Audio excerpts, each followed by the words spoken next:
Naku, isang fashion boutique shop po. Naku, kilala daw po ito sa barangay din, lalo na dito sa Bulacan. Tingnan po natin ang mga gawa nilang gown na ipinagmamalaki nilang gawang Pinoy. Kung magandang gown ang kailangan, alam ng mga taga-Bulacan na sa fashion boutique shop na ito sa May Santol ang puntahan. Lahat ng fashion gown, cocktail, long gown, ball gown, and barong and suit, kaya po namin lahat gawin po dito. Isang negosyo na nabuo dahil sa sipag at angking talento. Ngayon, naipapakita na ito sa iba't ibang entablado. Sabay-sabay tayong maengganyo sa pagkinang at ganda ng mga gowns na proudly gawang Pinoy.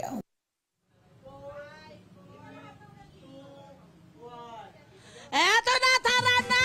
At alamin natin ang kwento ng fashion boutique na ito ngayong umaga. Good morning, Justin! Good morning po. Good morning Naku po. naman, eto na, Justin, kailangan mong ipaalam sa amin. Apo. Paano nag-start itong ganitong klaseng napakabonggang mga gawa? Actually, nag-start po ito noong 2008 po. And nag-start po talaga si Sir Marvin po siya. Wala po talaga. And yes so po. walang, I mean from scratch talaga Yes, to. yes. So wala pa siyang butik noon, nakagaya ito, wala siyang showroom. Opo. Saan siya nag-start? Bali, ang nagpo-provide po para sa kanya na makagawa po ng mga ganito pong mga damit is yung mga friend din po niya mismo. Correct. Na gusto pong magpagawa po sa kanya. Kailan na talagang nakilala ng gusto yung mga gawa ni Sir Marvin? Mga 2010 po. Kilala na po siya. Hanggang ngayon po. Kasi nakita ko ang daming mga kilalang artista, Opo. mga beauty mga beauty Sila Katrio na po. queen, Opo. Sila diba? Katrina Halili, Harding Budol. Paano niya nakuha yung mga ganong proyekto? I mean, kliyente. Sa sipag din po niya, and syempre po, gamit din po yung mga damit niya, yung talent din po niya na nakita po ng ibang tao. Kaya ayun, kinuha po siya. At hindi lang yon ha. Hindi lang po sa gawang artistic yung kanyang kagalingan, no? Nung kanyang yung may-ari po nito. Siya rin daw ay nagpapaaral or para ginagawa rin kayong mga apprentice. Yes, Paano opo. kwento mo sa amin yan? Actually, ako po, scholar po ako ni Sir Marvin and gagraduate po ako ngayon as cum laude po sa Bulacan State University. Yeah, so, July na po yun. Correct! Yes, po. Ang galing, ang husay! Pero ang tanong, paano nyo nabubuo? Kagaya nito, paano nabubuo itong ganitong klaseng gown na ito? Ano ang ginagawa muna? Siyempre po na una po, depende po dun sa gusto po ng kliyente. So, si Sir Marvin po ay kumukuha po siya ng mga fabric po abroad, like sa India po, tsaka po sa Thailand. Wow! Meron din po kami mga, ano po, sa Maynila. May kinukuha din po kami. Nung nagsimula siya, mag-isa lang siya. Yes. Ngayon, Mag-isa lang po. ilan na ang kanyang mga... Napakadami na po. Parang more than 40 na po kami. Wow!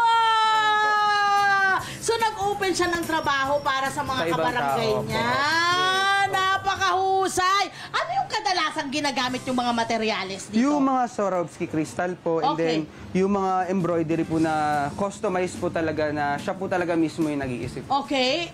And then, gaano katagal? Kagaya nito, gaano katagal Pag ito? mga ganito po, tumatagal po siya ng mga 1 to 2 months po.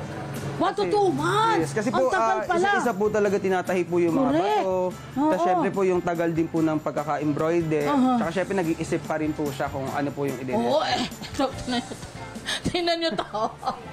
Grabe po yung mga bato. Parang ito, pahirapan naman to. Yes. Justin, paano ginawa ito at gaano katagal? Ano to, hiwa-hiwalay natin? Wala yung natatanggal po Paano? siya. Natatanggal yan? Ito, natatanggal po siya eh. Okay. Kasi Ala! po, sa sobrang bigat kasi niya, kailangan po, syempre iba po yung bigat po sa ganito, iba po yung dito. Tanggalin nga natin. Patingin nga niyan, Justin. Ay, ang taray, friend. Wait lang ha, friend. Ay, ang taray, friend. I think Bagay po sa inyo.